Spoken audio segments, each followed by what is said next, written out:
కర్కాటక రాశి. పునర్వసు 4వ పాదం, పుష్యమి 1, 2, 3, 4 పాదాలు, ఆశ్లేష 1, 2, 3, 4 పాదాలు. ఈ రాశి వారికి ఆర్థిక లావాదేవీలలో ఉన్న సమస్యలు జాగ్రత్తగా ప్రయత్నిస్తే ఈ నెలలో ఒక మార్గం గోచరిస్తుంది. మీకు ఇతరుల నుండి వచ్చేటువంటి సహాయము, ప్రోత్సాహము తక్కువగా ఉన్నా మీకు ఎటువంటి ఇబ్బందులు ఉండవు. మన దగ్గర పనిచేస్తున్నటువంటి వర్కర్స్ వల్ల ఇంటి విషయాలలో కానీ వృత్తి విషయంలో కానీ ఎవరూ సహకరించరు.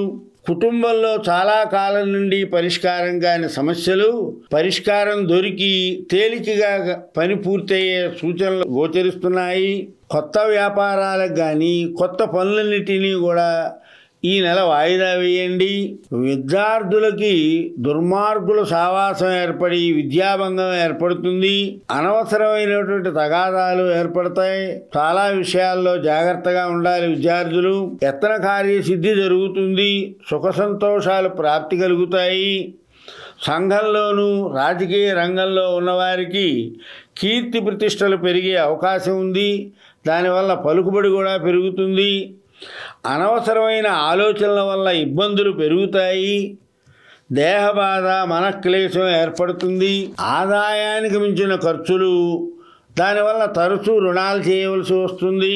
తృతీయ కుజుడు కారణంగా ధనలాభం చేకూరుతుంది. ఇష్ట వస్తు ప్రాప్తి జరుగుతుంది. సన్మానుకూలత జరుగుతుంది. అనవసరమైనటువంటి ప్రయాణాలు చేయవలసి వస్తుంది. చతుష్పాద జంతువుల వలన ఇబ్బందులు ఏర్పడతాయి. ఈ రాశి వారికి నవమ శని కారణంగా ఒక్కొక్కప్పుడు ధనలాభం, ఒక్కొక్కసారి కుటుంబ సభ్యులతో కష్టాలు కలిగే అవకాశాలున్నాయి. అయినా అనుకున్న ఆదాయం రాదు. కుటుంబ సభ్యులతో కలహాలు వస్తాయి కాబట్టి చాలా జాగ్రత్తగా మాట్లాడుతూ ఉండాలి. ఈ నెల ఎంత తక్కువ మాట్లాడితే అంత చాలా బాగుంటుంది. శుభపుణ్య కార్యాచరణ మూలంగా ఖర్చు, తీర్థయాత్రలు చేయవలసి వస్తుంది. కోర్టు కేసులో ఉన్న వాళ్ళందరూ కూడా పరిష్కార మార్గం గోచరిస్తోంది.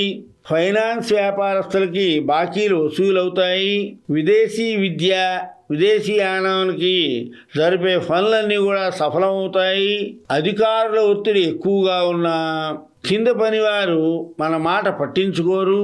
కుటుంబ పెద్దల ఆరోగ్యం బాగుంటుంది.